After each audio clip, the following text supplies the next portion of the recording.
Buenas noches, nosotros somos el grupo número 4. Mi nombre es Andrea Belén Chas Mateo, mis compañeros son Andrés Eduardo Armijo y Osvaldo Quesada Montalvo. Nuestro ejercicio objetivo nos presenta una torre de transmisión sostenida por 3 cables, conectados a una articulación A y anclados en puntos A, B, C y D. Otorgamos los siguientes datos. Primero, que posee una tensión de 350 libras y una magnitud de la longitud de 65 pies a una altura de 56 pies. Las problemáticas son las siguientes. Primero, expresa los componentes X, Y y Z de las fuerzas ejercidas por el cable AD sobre el ancla en D. También, los ángulos directores θ sub X, θ sub Y y θ sub Z correspondientes en términos de alfa. A su vez, también graficar los componentes de la fuerza y los ángulos ya mencionados para una variación de alfa entre 0 a 360 grados. Nuestros objetivos son claros. Primero, obtener la solución de la problemática planteada por medio de la aplicación de cálculos matemáticos y físicos. También, a partir de los valores iniciales ya dados, vamos a usar los conocimientos teóricos sustentados en información adquirida tanto en lecturas correspondientes como en fuentes bibliográficas, como una guía para poder expresarnos mejor. Posteriormente, se comparará la respuesta registrada por cálculos teóricos con la respuesta brindada por el sistema de software, con el fin de realizar un cálculo correcto del problema con el menor porcentaje de error posible. Para la resolución de este ejercicio, se tuvo que investigar la definición de varias cosas. Primero, la tensión como una fuerza vectorial, usando sus características para sacar sus componentes. A su vez, la sumatoria de fuerzas en los ejes X, Y y Z para un sistema de equilibrio, es decir, iguales a 0. El vector unitario, que básicamente nos dice que su módulo es igual a 1, los ángulos directores formados por los ejes coordenadas ya mencionados, y también el sistema de coordenadas esféricas, donde la posición espacial de un punto se determina a partir de una distancia y 2 ángulos. Para esto, seguimos con el procedimiento en un carácter geométrico. Primero, determinamos las coordenadas de posición con respecto a cada ángulo. Segundo, realizamos el respectivo diagrama de cuerpo libre para cada fuerza. Y analizamos también vectorialmente estas fuerzas y determinamos sus posibles componentes. Así también obtuvimos una tabla de valores con los posibles valores de alfa, y con la ayuda del sistema de coordenadas esféricas se busca una expresión que relacione mejor alfa con las coordenadas cartesianas. Con los diferentes puntos en coordenadas cartesianas hallados previamente, se calculan los respectivos vectores directores y sus vectores unitarios. Luego se obtienen los ángulos directores para cada vector y se los multiplica por cada vector unitario por el módulo de la fuerza de 350 libras. Los equipos y programas utilizados fueron PyCharm Community Edition 2021 2.3, Microsoft Excel, Microsoft Word, el lenguaje de programación Python 3.9 y Autodesk Inventor. A continuación, mi compañero Osvaldo nos va a explicar los cálculos teóricos. Prosiguiendo con la parte de los cálculos teóricos, procedemos primero a realizar el diagrama de sólido libre donde se identifican los vectores de fuerza. En este caso vamos a hablar de la fuerza de tensión ejercida por las diferentes cuerdas.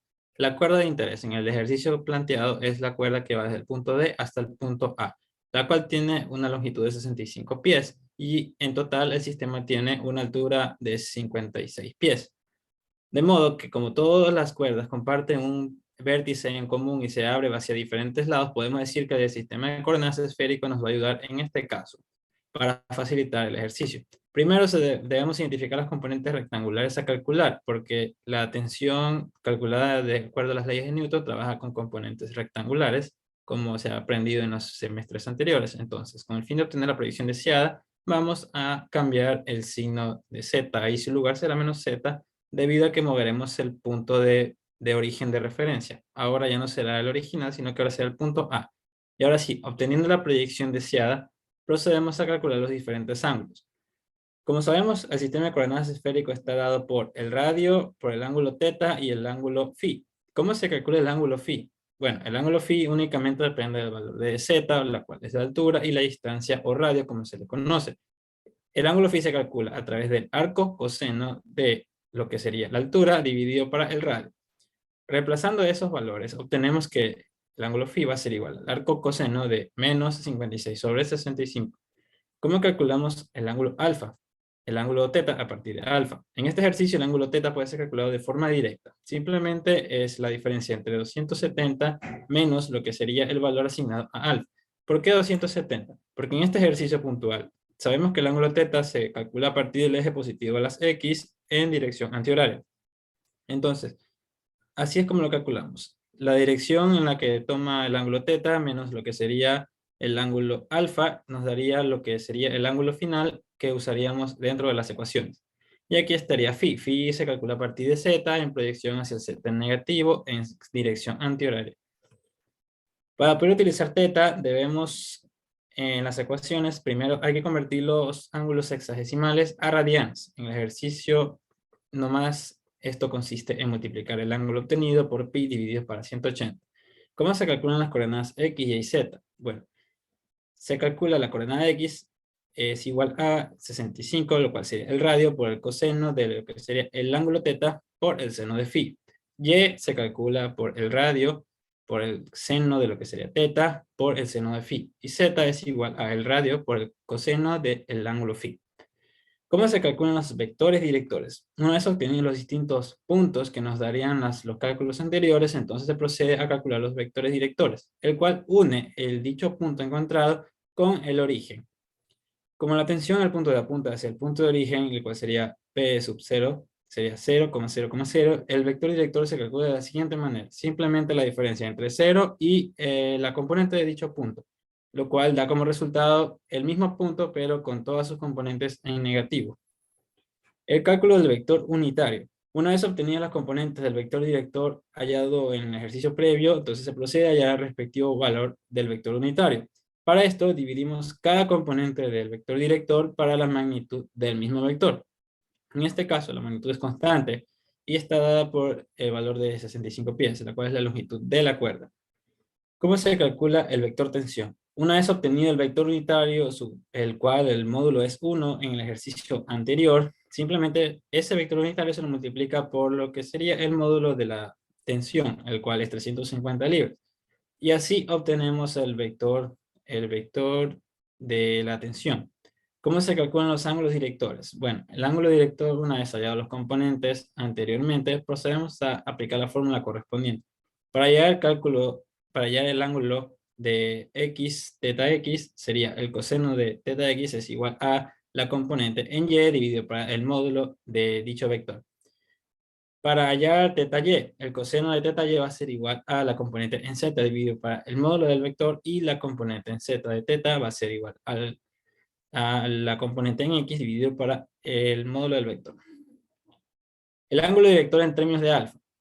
En lugar de ser explícitamente directos como hace un momento en el ejercicio anterior, simplemente vamos a reemplazar las componentes por las expresiones halladas en ejercicios previos. De esa manera calculamos el ángulo director en los términos de alfa como se nos pedía originalmente en cada ejercicio. A continuación, mi compañero Andrés.